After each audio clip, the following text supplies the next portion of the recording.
It's like silk stockings.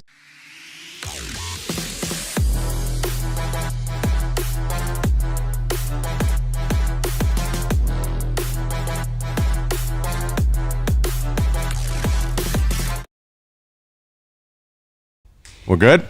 All right, we're back with another episode. We're doing a twofer today, but I'm super excited about this one. We're going to dive right in. Make sure you check out all the sponsors. Go to the website, www.johnbartoloshow.com. Go check out all the sponsors. We got special guests today. I'm going to dive right in because why waste the time? We got Matt and Bruce, two of my dearest friends. Matt Wolfe from Inforce Weapon Lights. Shout out to them. And Bruce Cardenas. Every brand in the universe. Every brand in the universe. Who do you want to shout out today? Who you plug in today? Yeah. Who you working for? No, I'm working for you today. Big Box Donuts. Let's make it dedicated to them. Okay, that's fair. Okay. Listen, we're diving right in.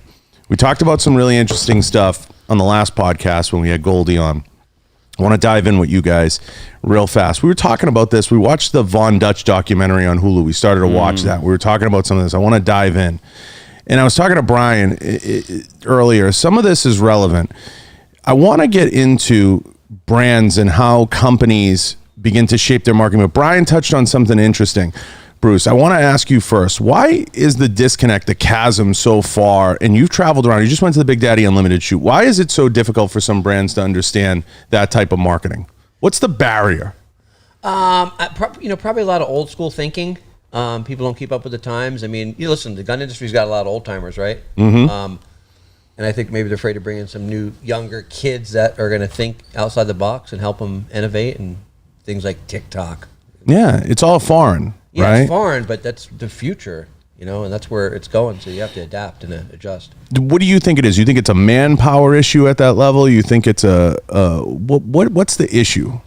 Kind of a little bit. I mean, are you talking about specifically this industry? Yeah, I mean... Because you've been around, listen, you've been on this show 20 times. Yeah. You've been around every industry. When you look and you read the tea leaves, what do you see? Listen, I talk to guys sometimes. There's two kinds of people. There's people that listen. Move the mic closer. There's people that listen, and there's people that have a response coming out of their mouth before you even finish what you're saying to them. There's only two kinds of people in the world. A lot of people that I deal with in this industry already know oh yeah, I know, kid. We've been doing this for 30 years. They don't even want to hear the new idea or the new story. Now you went to the Big Daddy shoot. Yeah. What did you take away? Was it too many? I heard it was good, but I heard it was shoving 10 pounds of shit in a 5-pound sack. I had a great time there. That was probably my first experience in that kind of environment. I'm invited. It was a little overcrowded, but I had a good time. Yeah. Wrangling the media is the struggle. Wrangling, yeah. And wrangling the talent. Yeah. They had a lot of influencers there, or so-called influencers. I mean, everyone's got their titles, right? You think it's too many people? A slight too many people. Yeah. To get the most effective, they're all trying to shoot their own content, tripping over each other. And that's where, when you're talking about firearms, then it becomes a safety issue, right? Well, one thing is they had range masters there, and they really, when they weren't shooting, they were pretty buttoned up. But there's still a lot of, these guys want to get their shot, with the camera, and, someone's got to keep them down. Now, these guys have all the money in the world, and some of these brands do, and they kind of sidestep.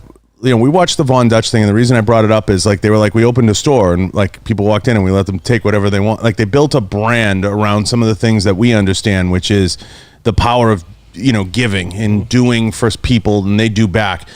Is that totally dead now? Oh no, I don't think so. I mean, listen, I keep telling people it's the way to build a brand. If you can afford it, it's the best way. That's a good example. You go around LA, everyone was wearing one of their hats, and they probably gave a lot of hats away to the powers. Paris Hiltons of the world. I remember back in the day were wearing them, and then all of a sudden people are buying it. No different than when we did Quest bars. We gave people Quest bars, and people wanted to buy them. Now you embrace some of that, Matt. What do you see as the barrier with some of these? Because we're getting closer. We are getting a little closer. You're getting closer. I think people are getting. And Bruce brought up a good point in that you've got a lot of old white guys running this industry, and they're just hanging on, and they're not doing much, and they don't want to be. They want to be upstaged by some of the younger talent who get it and are doing different things. Anything like NFT. You ask somebody over 50 what NFT, they're like, I don't know. No idea. Where's the value in it?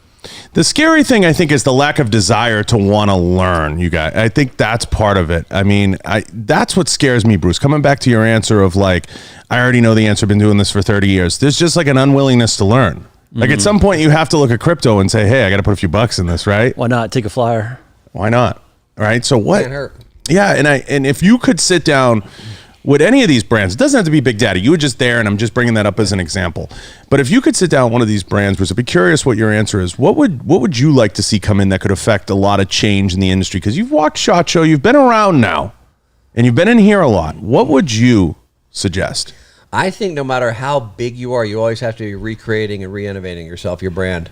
I mean, unless you're the biggest Glock, right? I mean, they're going to sell guns no matter what. They can turn off everything. They're still going to sell guns, right? But other brands, and whether you're knives, weapons, you always got to be reinventing yourself and getting new people involved with the business. I always say this. I don't want to be right. I'm just looking for the right answer. So if it's not me because I'm the CEO, let me step aside and bring some kids in that can help me get That's a hard one in this. Matt's like, yes. And that's definitely a hard one because it's like, wait, you might replace me? Yeah, that's a hard one in this business. We're 10 to 15 years behind. I mean, let's face it. We're still arguing 9 versus 45. Yeah, there's a lot of that. I mean, how do you fix it? I mean, how do you get people over the hump to understand there's a bigger picture? That's the journey. I noticed that Big Daddy specifically, because I didn't know there's so many influencers that are, I'm from the fitness world, right, with the nutrition products, but there's just as many that are cool, hip gun influencers.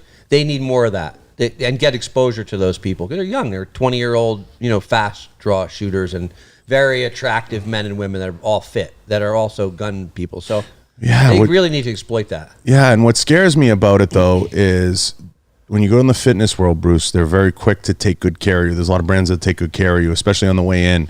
Here, it's like, I'll send you a pouch. The pouch. Yeah, like, A T-shirt. But like, you've been through this. Yeah. That's not the way to do it. It's just to send someone random a product. If you have a connection, how would you do it?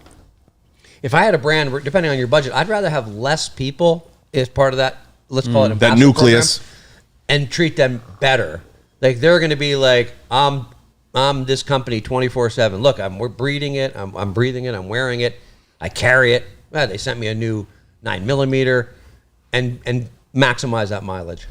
But you've been in here, and you've seen what I do, and the production, speaks for itself. But there's always that barrier, that like unwillingness, and I throw it to Matt to be like, when you say like it cost me X to go to the range, they're like, yeah, so yeah, exactly. Like, that's a lot of like what it is. It's terrifying. I think a lot of companies struggle, and they just don't get it yet. They don't understand.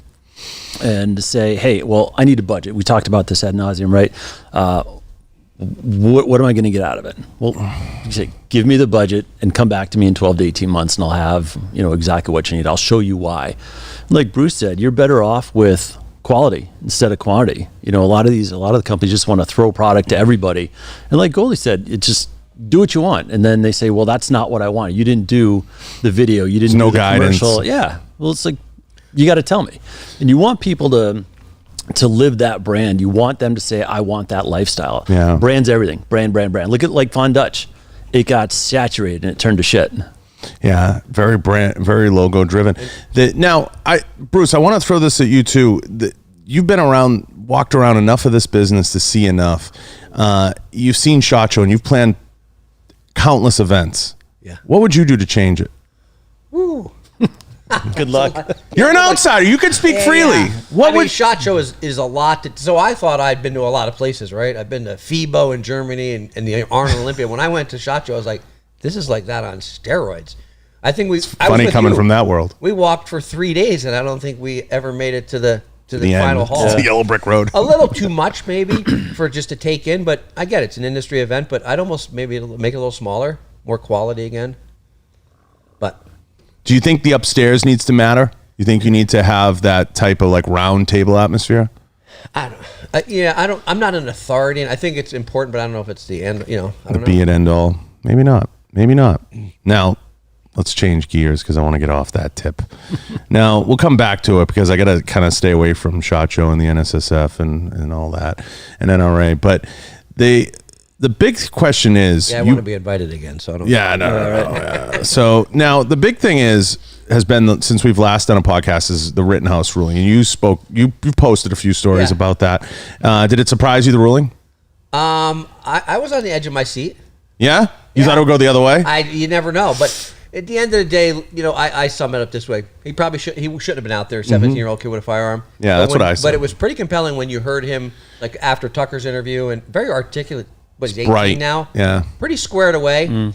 Immature, for sure, but he was hired to watch the car lot, and he was, I think his mind was in the right place. I was a dumbass when I was 18, so who knows what we would have done. I never would have been able to handle myself that way. He was a consummate. And the reality is, God, he shot some bad people. They were trying to hurt him and kill him, and they would have. So, what do you think they would have done to him?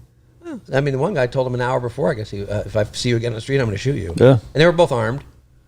I mean, and God forbid, thank God he didn't shoot anyone else. There was no one in the background. But the discipline's crazy. Yeah.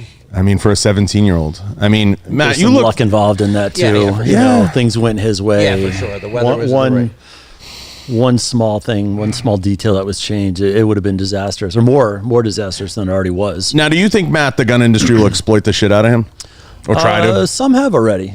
Some have. You could be very careful with that scenario, though, in that situation. Should he have been there? Probably a poor choice. Yeah. I feel like they rush to the headlines in our industry. Like, it's a rush to the head. Like, let's get the person who has the headline. Whoever was in the, you know what I mean? But that's all our media today. If it's not sensational and in your face, no one wants it. I was reading something, probably on Reddit, right? When they talk about the U.S. and they said somebody might from the UK or whatever. Matt's a closet Reddit troll. Oh, I love Reddit.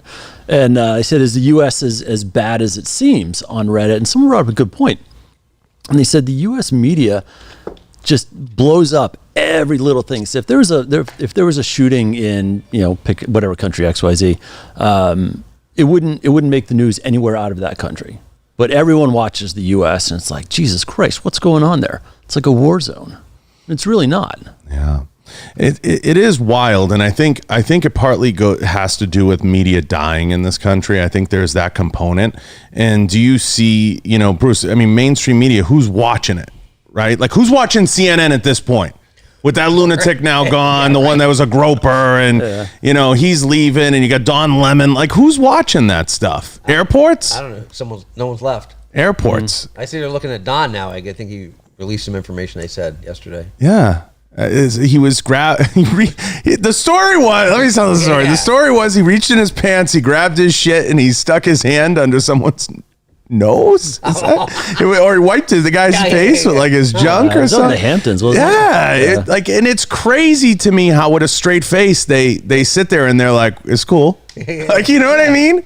And what, like, you're in LA, what's the ego that they think that's like, okay, like Cuomo had a fucking email lingering out there, like he's like, hey, I'm sorry I grabbed you by the pussy. Like, what is going on? Yeah. You talk to these people. You're friends with all of them. I wouldn't. No, but what's going? What's going on with that? I mean, like, what are they thinking? That they just, I am above the law, like Seagal or something? I almost think so, right? Yeah. Well, for sure with the Cuomo claim, I think they thought they were above the law with pretty much everything they did. So. The Don Lemon thing will come out. Yeah. It will. All the facts will come out and all the stories. Yeah. And then there's MSNBC. Like, who's watching that? Who's going? Is that all going to die? All the channels? Yeah. Are they going to be able to save them in some type of streaming? Because no one's going to have cable anymore. Yeah, maybe some kind of streaming. Yeah, I don't know. The viewership is horrible. Airports. Yeah, they said airports are their big thing. That's where they watch. CNN. Yeah. Like, there's a lot of people that they'll start. I told you this. You could start a podcast and you can go in Apple and like download your podcast on every Apple fucking device, so you can play your song on Spotify on every device, so you could do whatever, write reviews, do whatever on all these different tablets and everything, and sort of to boost your stuff. And that's essentially what they do. They boost their reach by saying, it's like it'd be like Recoil saying we threw a bunch of magazines in Bass Pro. Doesn't mean someone picked them up and read them, you know what I mean? Right. But they're just getting it out there to X amount of eyeballs, and they determine through the Nielsen's, I imagine, like how many eyeballs that is. But that's essentially their marketing plan, is have our channels. If you go in an airport, it's always CNN or MSNBC. You're right. Yep. All the time. And they have like a monopoly on that. I don't know how they get it or how they do it or who puts those TVs on in the morning or in the night or whatever fucking happens, but they only put on those channels. That's true. They must put some marketing dollars behind that. Something. You think? Oh, you got to pay for that stuff just to be seen. It's just not random. It's always CNN. Yeah, like they sponsor a hangar or a wing of the airport. I don't know like how it translates down and trickles down, but eventually they'll never allow a YouTuber and like to have that level of power. I mean, Joe has it now essentially, but they'll never allow that, right? I think Joe's unique. Yeah. I don't know if you're going to get somebody to his level again. I don't think they'll allow it. I just don't see them allowing it. I think the only person before that had that kind of power was Howard Stern. Yeah. The last big kind of his own show, satellite kind of streaming. But they're saying CNN doesn't even get $1 million now. No. Wow. Now, moving on from Rittenhouse and CNN, because that's just fucking ridiculous. The thing I want to talk to you guys about too is we have a really interesting time now with all the legislation and everything that's been coming out in COVID. Now, you're in LA, Bruce. Mm-hmm. You can't go in a restaurant. Did Brian say that right? Without a vaccination? That's correct? That's what they say. Yeah. LA City, they check. Yeah, same with New York City. Yeah. Sit down. I mean, if you go to Starbucks, you can get stuff to go, or a place to go, they won't check. But if you want to sit down, they check your card. And you have to carry it. Yeah, or it's on your phone. Yeah. That's like show me your papers. It's crazy. Right? It literally is. Is it crazy? Yeah. Right? I mean, I don't know how it plays out, you guys. Or you can sit on a patio, but anywhere indoors. Where show me your papers. That's exactly it. That's exactly it. It's terrifying, right? Yeah. That's crazy. I mean, unbelievable. And now they have the injunction on the employees getting it, but that's not holding any weight. They're saying they're still forcing people to get it. Yep. It's crazy. There's quite a few police departments and fire department unions fighting it, and I guess there's hundreds of guys leaving the job, men and women leaving. Well, the job. Florida's offering that bonus now. You may as well move down there. Or something, it's like $5,000, and you can move down here and become a cop, and we'll take you on. And I heard a handful of New York guys did that. A bunch up in at one of the counties there. I think it was near Boca, if I recall. That's cool. I don't know how it all plays out, but they haven't come for our guns yet, which is a good thing. But they're coming. They're lurking in the shadows right now. But Kamala is another one that I brought up with Goldie. I mean, the border deal. I want to get into that. Has she been there yet? I don't think so. She still hasn't been there, right? Is she out, Matt? Is she out? I have a hard time, believing that she's going to make it. Is Biden going to run? He says he is. I don't think they have a choice, right? No, they don't. Who else are they going to put up? I don't think he's going to remember to run. He's going to be like 81. That's cold-blooded. Yeah. That's cold. But what's crazy, she's not been to the border. I mean, nope. She was supposed to be originally the border czar. Yeah. But I want to ask you, because you live in California, who votes for these people? I'm not even going to get into New England. I've met a couple, but I'm like, I can see why. Yeah, it makes sense. Yeah, I don't get it. I don't get it at all. But it is the world we live in today.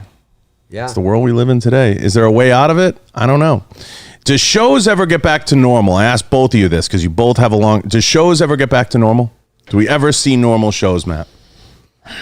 If you're defining normal by, pre-COVID, 2, 3, 4, 5 years ago, 10 years ago, no, I don't think so. I think the trade show, that whole industry is going to it's got to be revamped.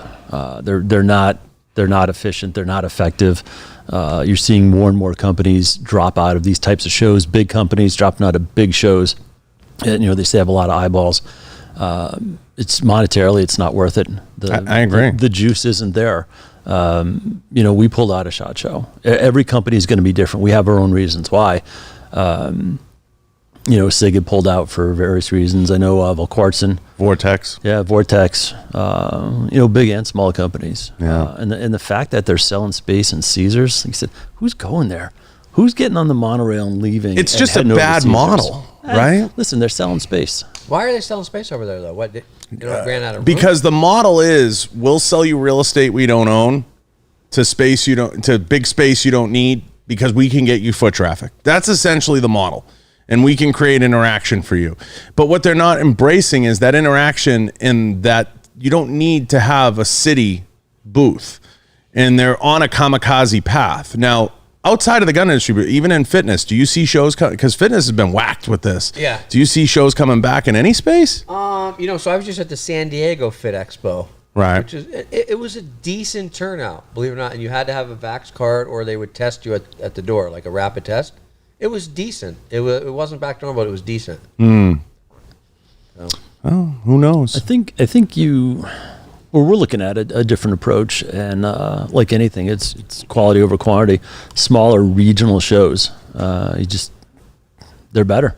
they're just better. You get more traction out of them. There's just more better to audience, do. more qualified audience. Better audience, more qualified. Yeah. And I agree with Bruce's theory. I think you go smaller and tighter. And if you're tighter in your approach towards ambassadors or influencers, but you see it in the gun industry, Bruce, we get at a company level, we get the influencer and ambassador program terribly wrong. Yeah. In so many ways. I mean, if you were to come in and a company asked you to put a program together, there's 150 ways better to do it. But what do they get wrong incredibly in your eyes based on hearing the deals? Well, I think sometimes there's that older school mentality of, hey, if I give you this, I need 3 posts a month and whatever story and a Facebook post. There's been times, I'll be honest with you, I've met ambassadors and said, listen, our first rule is the first rule of Fight Club. We don't talk about it. I will literally give people product and say, if you don't want to talk about it, great. I'd rather have them organically get excited. Now, I understand there's a budget. If you give someone a brand new gun, you want a return. But in the sports nutrition space, if I send someone a product and you don't want to talk about it, great. You will talk about it. That's almost like a mind trick. And we were very fortunate. We had a lot of organic growth where people just wanted to talk about us. And it happens. It happens in the space too. People are excited. If you're excited about a brand, you're going to talk about it 10 times more than what the expectation is. And I said this earlier to Goldie, and I think Matt has some, I think a lot of companies screw up in how they foster the relationship with the people. For sure. And how they build. People would do a lot for free. Yeah, 100%. People would do a lot for free. The problem is you got a marketing director who passes, hey, these are my 10 ambassadors, and they send them a list. Here, I didn't see you post this week. Oh, maybe I got busy, life happened. They're just more about holding them to a regimen than building a good relationship. Yeah. It's like the conversation we had last night with one of your earlier guests and talking about, smaller audience and how do you build it. Like you said, it's, give me 10 posts and 2 stories and 3 videos. It's just, you're not going to get like the organic quality. It's just not going to be there. What brands, and I know you work with one of them, Bruce, get it really right, and what do they do right? Oh, well, yeah, first form for sure. Yeah, they get it right. It's how they treat their ambassadors alone. You're the Legionnaires. They treat them like gold.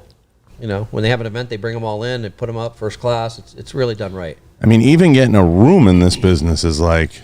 This industry doesn't get it. To roll off your point there, I don't think they understand how big the social side is and the impact that it makes and the reach. 3, 4, 5, industry ambassadors, influencers, whatever you want to call them. You could really do some damage with that, as opposed to giving the pouch to everybody, as you like to say, and putting samples out to 50 influencers and they all review it at the same time and everybody launches their video. It's just, it loses its steam.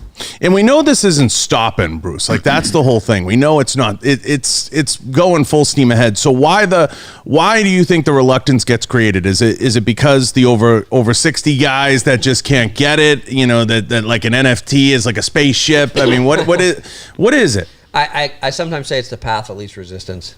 Hey, I'm in charge of marketing. I'm gonna just go with the flow. I mean, it's a lot of work to start festering these relationships, and you have to go above and beyond. But some people just want to cut out their budgets and go with it.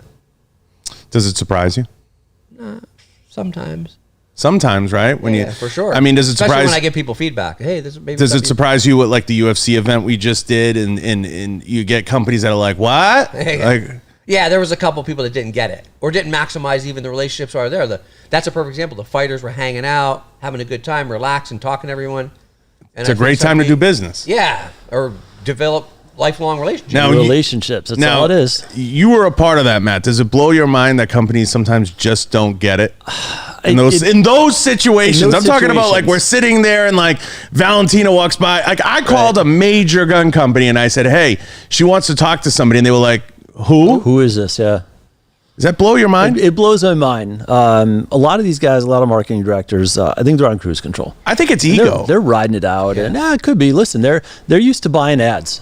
And I just don't get it. I will say this to both of you, and I want to get your thoughts. I think it's pure ego. I think it has nothing to do with knowledge. I think it's 100% pure ego, because in the gun business, mainly most of the marketing directors came from some form of social media or came from some space, because they went from ad buyers to those people, and they look at all the people coming up, they're like, fuck him or fuck her. And that's how they approach it. They have some beef. And they have some weird beef, and they just we know there's a lot in this industry. There's a lot of guys who were, picture takers or whatever, and they're like, I did great on Instagram, and all of a sudden they're they're high up in marketing or they're running market departments and they're not qualified. They have no background. I feel like they should be once removed in that department. Like stop hiring the guy who takes your photos as your marketing director, please. Exactly. Right. I mean, I think that's part of the root of the problem is people get that ego involved and they're like, fuck Bruce, or fuck Matt, I'm not going to do anything with him because who does he think he is, trying to make a living doing that, blah, blah, blah. Like, I'll come for him. That goes back to the marketing directors, though, and the higher ups and the CEOs and the presidents and you name it. And they don't understand it. Okay, well, he's big on Instagram. He took pictures. Let's get him. And if that's your marketing plan, you're screwed. I think the companies all companies, fitness, gun, everything. I think they need to start looking at how seriously someone takes the media creation. If they're doing it with a cell phone, you can probably guess that they're part-time. Like, you're not a surgeon till you cut. You're not a lawyer till you get in front and plead a case. You can't get up and say, like, today I'm just going to be an influencer. I got a cell phone, and like, you're just not going to get away with it in that method anymore unless you have an insane Rolodex, and it's hard to do. But I think people get caught up in like trying to like almost control that person, like you said, with the posts, with everything else, and they micromanage it to death, and they never truly form the relationship that they could have. Right. And that's what's terrifying. I agree with you guys. I think it has to be a tight package of influencers or ambassadors that brands need to participate with, and they need to be in different genres. And I think that's a big mistake a lot of brands make. They get hyper focused on it has to, in bodybuilding, it has to be a guy who's ripped to the gills, or it has to be this, or it has to be that. Most people are not that. Right. Just like most people are not Max Michel. Right. And I said this before, the over politicization of the gun industry is what's going to hurt it a lot down the stretch, because you have a lot of Democratic gun owners. What do you say to that? You do. You don't ignore your audience. I don't care if you're left, right. It shouldn't matter, because you're trying to win them over, and you're trying to teach them, or we're trying to indoctrinate them into what we do. And I think that's a huge mistake. I think every brand should want the guy who's out of shape, who's trying to get in shape, because that's the person that's going to buy the most product. Right. Absolutely. I mean, I don't understand the disconnect there. I mean, unattainable is unattainable. And I think some brands get caught up in, it's got to be like Black Rifle, or it has to be this, or it has to be that. Well, that works for them. What's the program you're going to build? And I think one of the successes in the true success stories in the gun business is really when you look at some of the top brands, they have a very tight ambassador or influencer program. Yeah. When you really look at it, and they're successful at it because they really keep it coalesced. It's controlled, and it's well run, and it's managed. I agree. If some of the smaller brands can just understand that and not keep making it, and if you give free product, I think it's more coaching the person along as to what you may like or what the brand might like, and say, hey, if you want to work together, and you want to get into some type of relationship, here's what we do here. Right. Maybe fly them out. Mm-hmm. You can create a micro experience in so many ways. Am I wrong in saying that, Bruce? No, 100%. You can create all kinds of opportunities. If you're a small brand and you just have a few employees, what would be the first path you would suggest some people do? Well, first you got to, make the contact, get some people. If you have a brand that's a good brand, people are going to get excited about it. Reach out to people. Start communicating. You got to reach out to a lot of people to, weed out the weak, if you will. Right. And it's not always easy. No. How to shape that. When you look at ambassadors, Matt, I know you get inundated with hits. I see how you work, and it's similar to the path that Bruce is laying out. Do you ever sometimes look at the tea leaves and you just say, like, I really want to work with this person, but I need to coach them along? And how do you approach people that hit you up? Well, like Bruce said, you talk to 100 people or 100 influencers, you might get one, you might get two that are worth it. And there's a little bit of coaching and showing along the way, and like you said, create an experience. Have them come out, say, this is who we are. This is our type of lifestyle. This is what we want to be.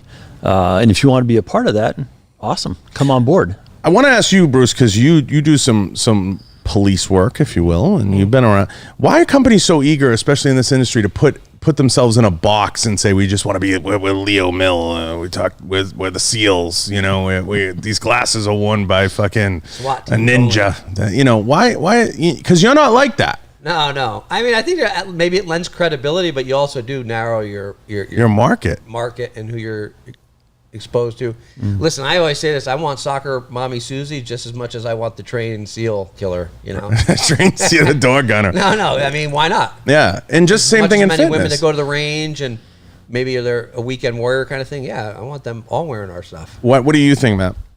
Weekend warrior is perfect. I mean, that's 5 of them. Yeah, and say, look, they disposable income. They want to be what your brand is. They want to associate.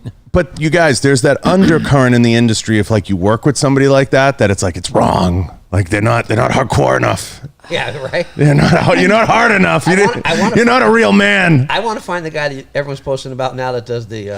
Dust. Yeah, we were talking. I refer to him only as Dust on this show. Can we get him on the show? He's amazing, isn't it? Amazing. But like, I want to sponsor him. So I said to somebody at a high level to somebody at a high level who's actually in town this week.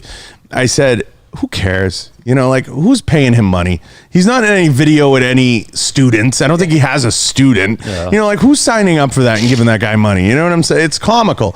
But there's like this undercurrent of like, you have to be somebody. And that's what's always terrified me about this business. And I'm like, why?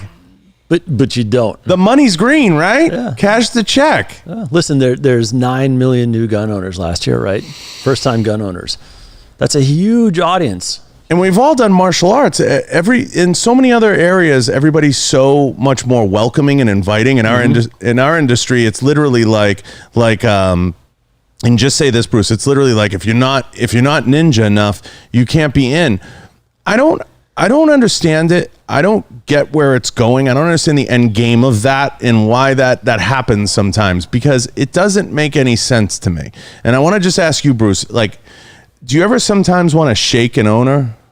Sure. What stops you? Because Well, I mean, I've had great conversations with people, and some people, like I said, people are set in their ways or they see it their way, and that's it. It's okay to agree to disagree. Yeah, you gotta know when to hold them and know when to fold them. I think when they, check with their board or their financial advisors in a year, it's about what you sold and how you profited. Right. Then it's delineating. I know you got to go make a call. Go make a call. Right. Now, Matt, same thing. It's when you go to we talked a little bit about this. When you go to the higher channels and you start to have that conversation, the barrier starts to become, what do we get out of that, right? Like, what's the ROI? Like we've talked about 100 times. Do the ambassadors, influencers have to do a better job articulating that, or do the companies need to do a better job understanding what they're trying to get out of it? A little bit of both. I think the onus is really on the company.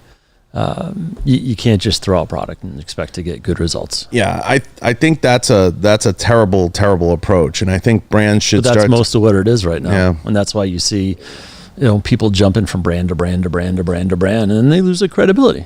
You hop between 5 firearm brands in 3 years. You're like, okay, what are they paying you? Right. Yeah. Will it ever fix itself in our lifetime in the business, in our life cycle? Probably not, right? Maybe the new generation that comes in as they rise through the ranks and change things and prove that the model works and what they do is bringing in results. Yeah, what I don't understand is all the companies love Instagram. They're so dependent on Instagram. It's their number one thing, and they're so again like, no, we can't work with that person. We won't pay them. It's a little silly. It's almost like fighting the tide. Do you think there's some credibility to the whole idea that these marketing directors get almost like flustered, like jealous, like, or weird? There might be some of that. I think there's a lot of that. I think a lot of people want to be stars, right? Yeah, a lot of people want to be famous. I think in the end, everybody wants to be some kind of star, and I think what gets in the way is their ego. There's a lot of that. There's a lot of that here. It's in other industries as well, but it seems to be pretty prevalent. Yeah, because I think everybody smells blood in the water, and I think everybody's looking for their 6 inches, if you will. And I think, our industry in particular, there's a lot of that. There's a lot of goat herding, but there's also a huge amount of like, so I think we're stagnated. Like, I think it's one of those situations where it's like, step up and either create a program and do something that makes sense. And I see some of the beginnings of that in things like Big Daddy, but not quite to fruition. Yeah, I think they have the right idea. Okay, 400 influencers, everybody from a guy who just started his channel. It's open to everybody from what I understand. Like, you just invite yourself and you come down. I think that's a recipe gone bad. Well, I think it creates, in the case of Big Daddy, like, I think it creates a fight. Like, oh, you paid for his room, you didn't pay for mine, or you did this. I just think you're so much better off eliminating all that and saying, we're going to have 10 people, or we're going to do this, and we're going to do it right, they're going to be decked out in our stuff from head to toe. We're going to do this. We're going to pay them X and we're going to have them on. But I don't think they truly look at some of these people when they bring on like Brian Goldstein, for example. They should be picking his brain and filching all the information from him that they can and how to be successful and what somebody like him would look for, because he's a prime customer. Yeah, he's got a huge following. He's articulate, he's a smart guy. He's got the formula down, and he just said, Matt, he'd work for free for half the brands if the publicity was there. Right. So literally, I mean, I've said it 100 times in the show. The NSSF, the NRA, I will work for free. You have me free, FREE. But I would like to discuss some type of marketing or some type of promotion, but there's that unwillingness to do it. Does that still shock you? No, it doesn't. Being in this industry far longer than I should have been. It doesn't shock me at all. Not at all. Not one bit. But why is that? I just think it's I can't eat the excuse of who's in charge. Yeah, but that's part of it. It really is. Listen, you said there's ego, there's fear. Like, what if it doesn't work? Then we're out. Yeah, that was Cody Stamen, everybody. I apologize. He called me. He's loud. I'll text him. No, it's terrifying, and I won't accept that answer for a number of reasons. But when I walk around these shows, I see so many great folks that are great to work with, and they're just really looking for the right program to be inserted into. And you talked about this 100 times on the show. There's levels to how you approach this game. Sure. And you start out, what you start with might not be what you finish with. It's a moving target. Everyone's got to start somewhere, and you got to start small, and you got to start slow, and it's a build. Some people get it right. Some companies take a lot longer than others. Some don't have the backing from management. And let's build this out for success. I think you have to sit down whenever you formulate your team, and you have to build a program from scratch. And you have to start to say, this is what I want it to look like. Well, before we even get there, you got to get the right people on the bus. Yeah. Who are the right people? Different for every company. What's right for me and where we are, different. I'm looking for very specific people right now to fill gaps. But if you don't have the right people, I don't think you're going to get there. The questions are, what are the right people at what point in time, at what life cycle of your business? And that's really finding it. And I think you touched on that before. And I think it's really important to understand where you are and where you're trying to go. And if where you are isn't where you want to be, then you have to take a long look at that and say, if I'm at B, I know I have to go through C to get to D. But what does C look like? And then paint that picture. And I think you have to sit with people. And I see it now, like the Geek and Gamer guys I know went out to Write On. And I know like a lot of guys are starting to get, I think you have to get out there and you have to see what's going on and open your eyes to what's happening in the universe. And there has to be a willingness to do that. Instead of just grabbing Kyle Rittenhouse and running an ad. Yeah. You have to be a little more methodical in your approach. You also have to be willing to branch out, take some flyers. And like we're doing with the UFC. Ignored. Now, you've been an executive a long time in the business. What we're doing with that UFC event, it's a golden goose. And I'm stunned. I'm still stunned, Matt. We've been friends a while. I'm still stunned that I could sit that many people in front of this wall and not get a phone call from one of the orgs. That's right. I'm still stunned by that. Like, how do we get a piece of this? How did you do that, first of all, right? Yeah. How did you create this event just for them? How did you get in? Okay, and how do we become a part of it? Does it surprise you? It does. That should. That surprises me quite a bit. I'm stunned by it. Like, I'm like, at this point, I would be like, hey, let's do something. It's an opportunity. It's a huge opportunity. Content, it's brand, and it's content. And it's hitting markets that are outside of the same 5,000 people that everyone tries to market to. And if the NSSF or NRA called us tomorrow, I'd be like, let's figure something. Come in, sit down. I'll talk to you. Yeah. All day long. Why? Like, what is it? If we could answer that, I don't know. I think we'd solve all the world problems if we could. I know. It's crazy. It's frustrating. Yeah, it's tremendously frustrating. But it's a pretty cool event, and it's pretty cool to introduce people to something that's new and exciting for them. And that's where I get a charge out of it, and I know you do too. And I enjoy that, getting somebody's first time out there, seeing some of those mag dumps, seeing some of that stuff. It's exciting. It's fun. I wonder what the reluctance is and why. I think it's because people want to play kingmaker, and I think that's a lot of it. And I think that's where the ego starts to flex. Ego can ruin everything. It really can. And set it aside. I agree. I think it should be set aside. It's crazy. It blows my mind because I think some of the projects, some of the initiatives that we build, we need their support. And there's always we want to work together and find a way, but it instantly turns into, no, you're the devil. You know, Bobby Boucher is the devil. Bobby Boucher is the devil. Who knows? It's childish. It's immature. It's like, well, you did something 2 years ago and I don't like you. Okay, well, do your thing, man. I'll move on. That's so That's bullshit. It's petty. That's petty. But you know bullshit. as well as I do. It's so prevalent here. It happens all the time, and you see it. Now, I get it a lot. Everybody treats me like I'm the bad guy in the equation. Do you think what I do is bad? No, I don't think what you do bad. I think what you're doing is great. You have the ability to be, just on the periphery of the industry, and you can say it like it is. Create enough discord. Yeah. But will it change anything? And that's my ultimate goal. Eventually, it will.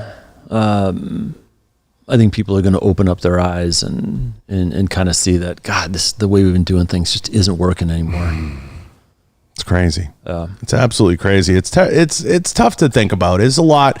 And listen, to everybody watching, I say this all the time. We need your support to every follower, every listener, every person in this right now. Everybody who's part of those organizations, we know we have to coexist and we have to find a way. Yeah. And I think it's just now we're at the point where you got to open up and listen a little bit and kind of understand and begin to pick it apart. Because I don't think people are just talking for lip service. I've had 410 people on this show. I think at some point you have to kind of say, hey, let's listen to what this group over here is saying. Yeah. What will it take? 1,000? 2,000? It's going to take somebody to take that leap and take the step and go, all right, listen, I'm doing this. Yeah. I see what you're saying, and let's do something to change it. Now, SIG just started that FCU program. Do you think that's going to change the way FFLs do business and the way that business is done, at least controlling that aftermarket market? We talked about an idea and a plan, and I don't want to talk about it here, but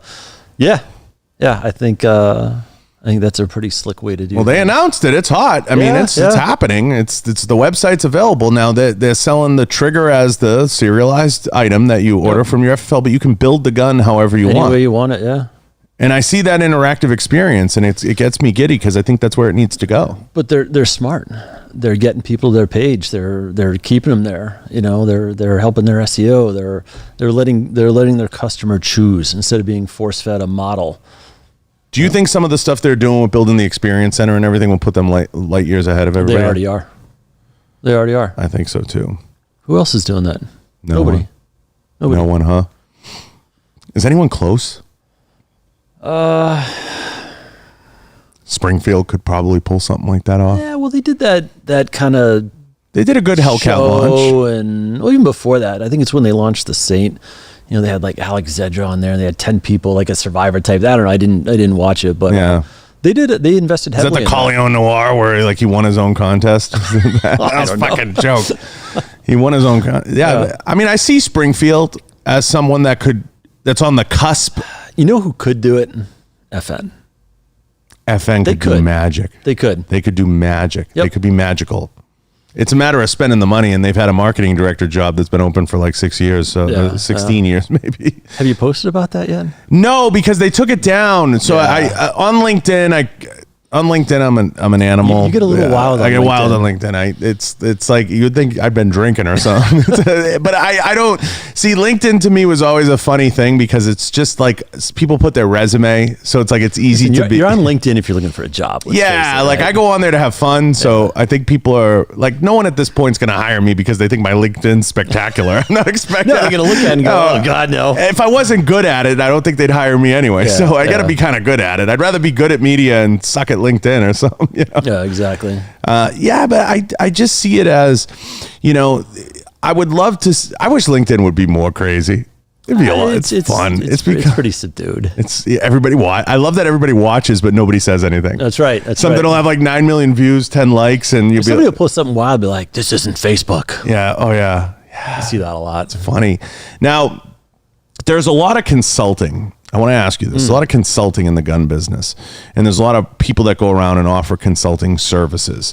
Does it surprise you that there's that many there? Because we talked about this. I think there's a pay gap in understanding what people need to be paid to get a quality person in to do something. Yeah, there is. everybody can be a consultant though. But a fool can make more money on the street right now, and that's a problem. You can. It's the qualified, SME. It used to be 10 years or whatever it was. You need to be considered an expert. Now you got people coming out and I'm on Instagram. I'm an expert. And there's a lot of those. You just got to stay away from them. There's got to be a pedigree. I think so. And the guys that are good, they charge for it, and they're worth it.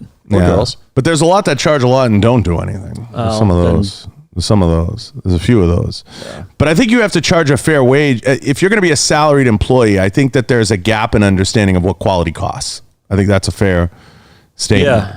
Yeah. And I think people need to realize that. And with inflation coming in now, I don't think it's beyond a lot of people to be expecting anywhere from, for a good company with a lot of folks. I mean, a good marketing director worth his salt has got to be worth 150 this year. You're not paying them, 60 grand. It's just not happening. Yeah. You're not going to get anybody worth their salt. So everybody out there, I challenge you, work harder, Somebody who's got the juice and the experience and gets it and can put real programs together, and put that change out there and get somebody from, B to C.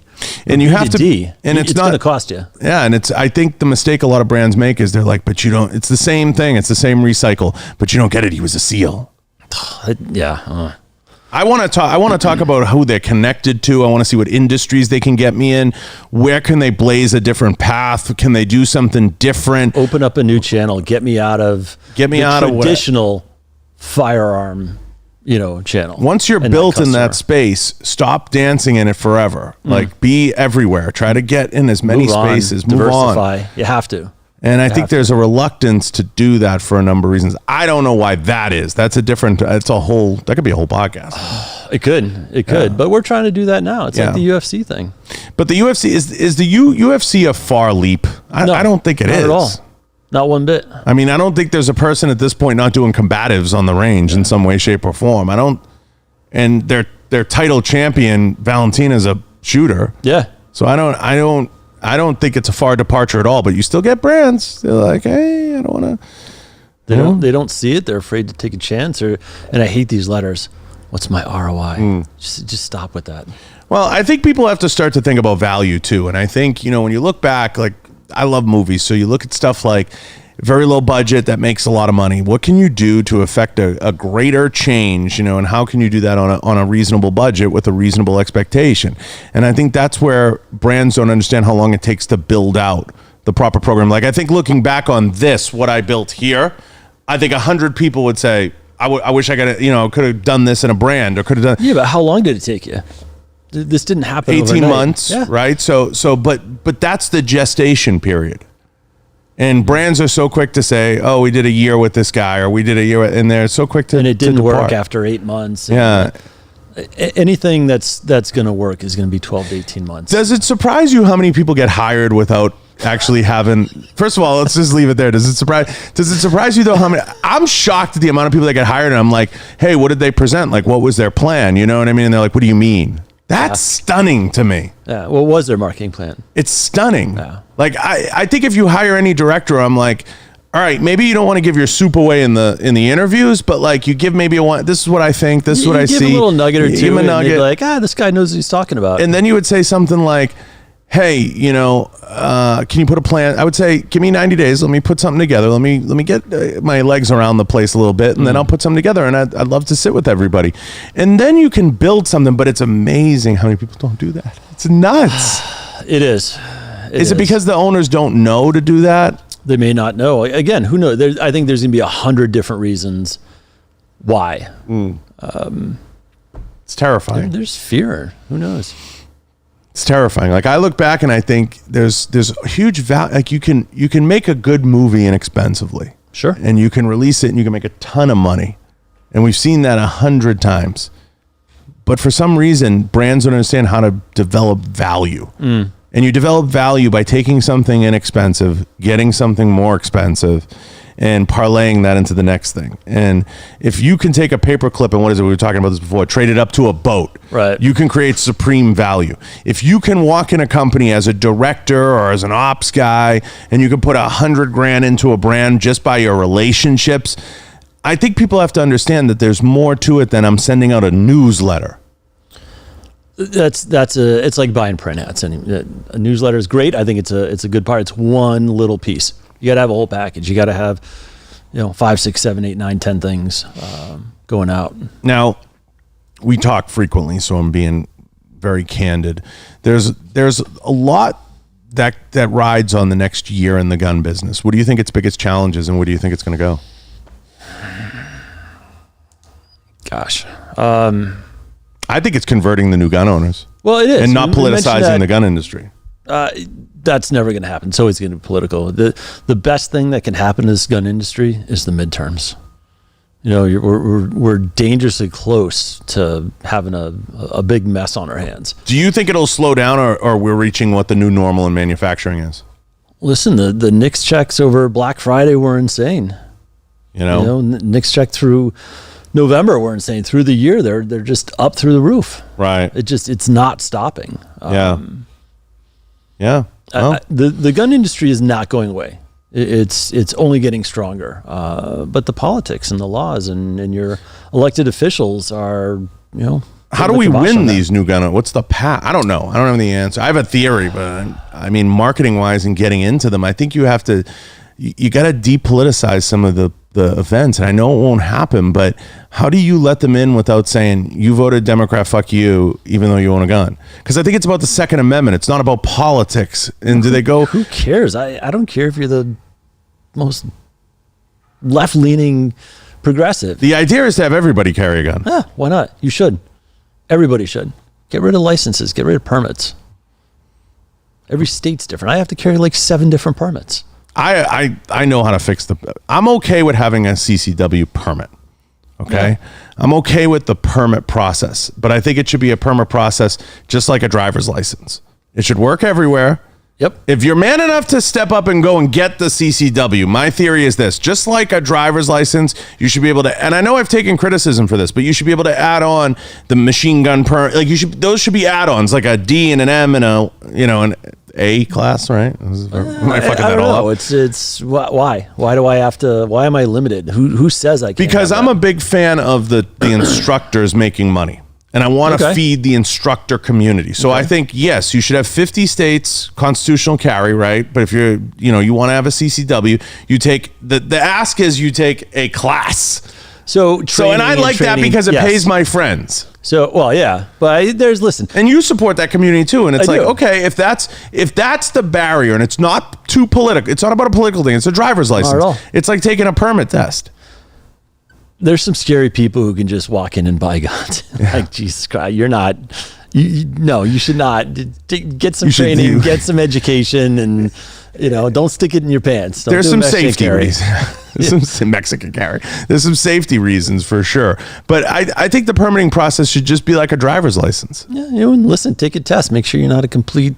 Yeah, I have I want to see the instructors make a buck. And I think having a feeder system to make a buck for them, I'm cool with that. I know some constitutionalists will say, "Oh, John, you're not with us." Yeah, remember you got people on the far left and the far right of that whole issue. You're not with us. You're against us. It's not that I'm not with you or against you. I'm trying to actually make it more streamlined so I can go get a machine gun license pretty easily. That's the idea. Yeah. To get the green permit, because that's how it was always done, and that was considered like you're never going to get it. Right. So, okay, keep the theory of you're never going to get it, but I'm just saying clean it up and make it simple.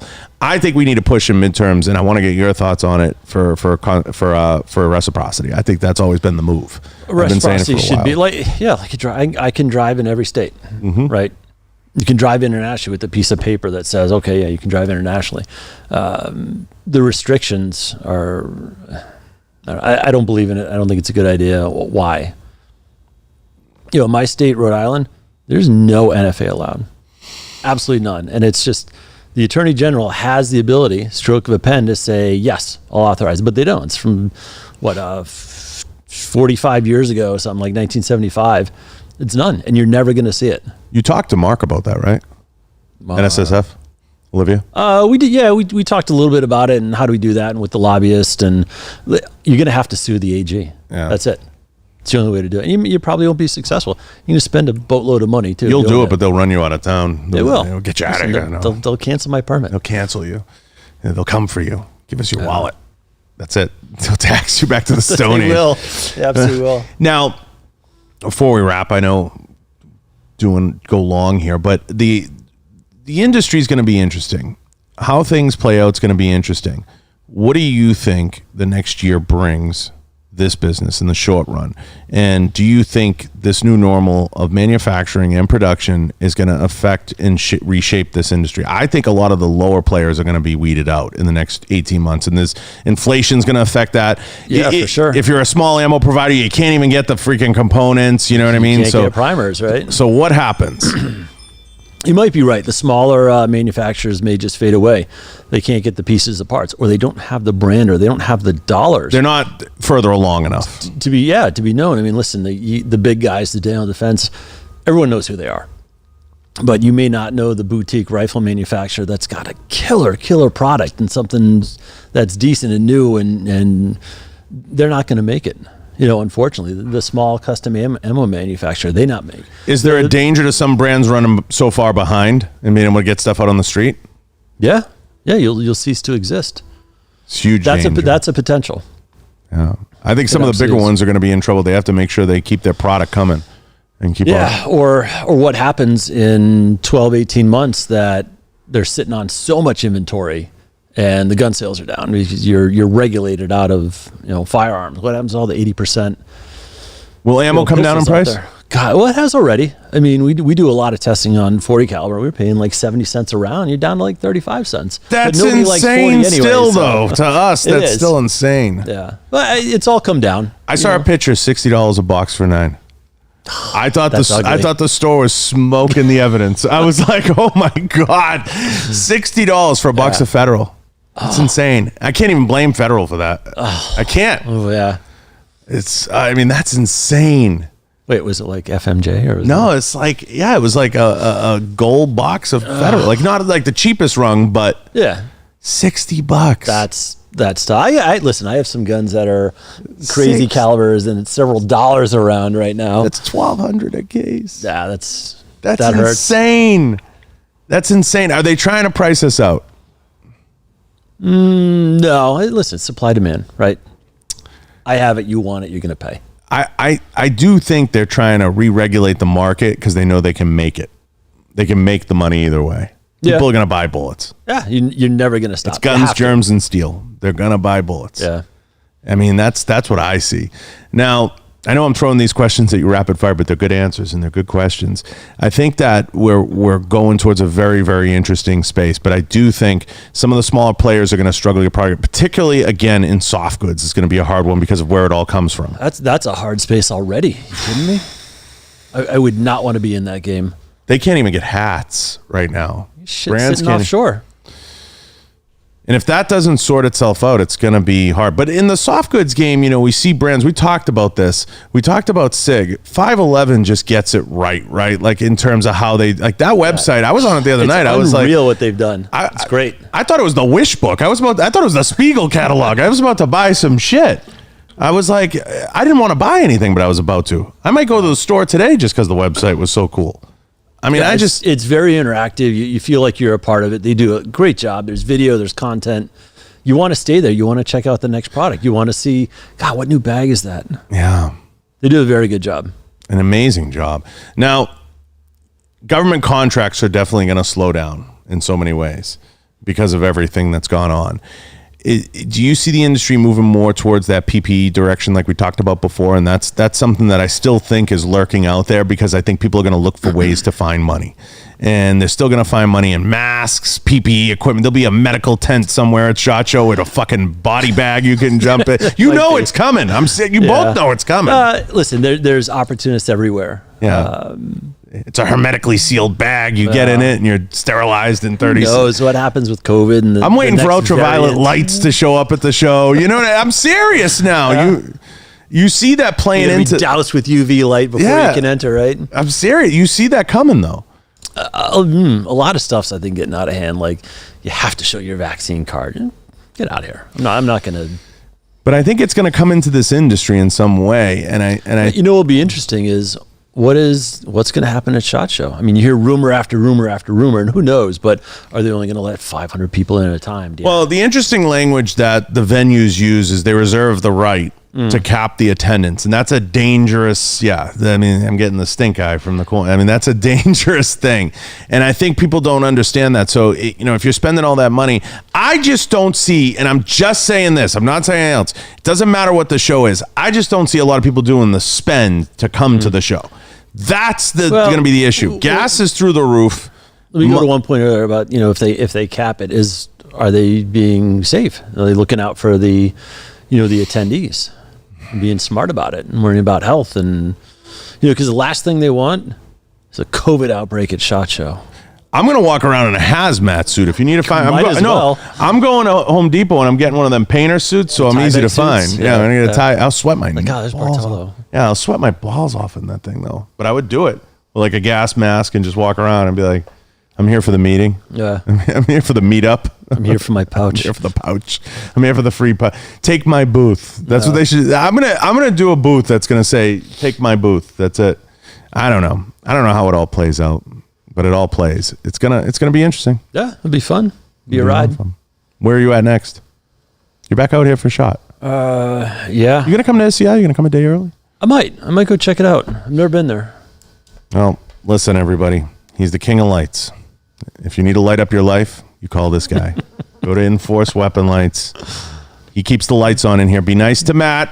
Everybody go check him out on LinkedIn. Trying to get him to create some Discord. And go follow Inforce. Yeah, go find him on LinkedIn. Go follow Inforce. If you get the opportunity, guys, Inforce is a huge sponsor of the show. Please go like and subscribe a lot of their stuff and go support everything. I love having Matt out. He's one of my best friends in the business. I really appreciate him coming out. And he's one of my best friends in life. I love the guy. So thank you. You got it, man. Anytime. I mean it. And Bruce, you were great too. I know you just took a powder on us and left. Bruce Pop Smoke, he's out. Yeah. He's got a very important call. He knows people. And yeah, I see him back there lurking. You're on camera right now. I see you back. So listen, I want to thank all the sponsors. Head over to the website. I want to thank Inforce, 6 Hour, Galco Leather Holsters, of course, Pulsar Thermal Imaging Technology. Be smart, guys. Hunt at night. Use a thermal. Go check out all these different brands. Right On Optics. Love them all. Volquartsen. Shout out to Scott and Brady with their podcast. Scott has one at Volquartsen. Brady has one over at Right On. Go support them, guys, even if it's a quick like and share their stuff. I appreciate everybody in here. Please like and subscribe. Go check out SIG. Go buy an FSU. We're out.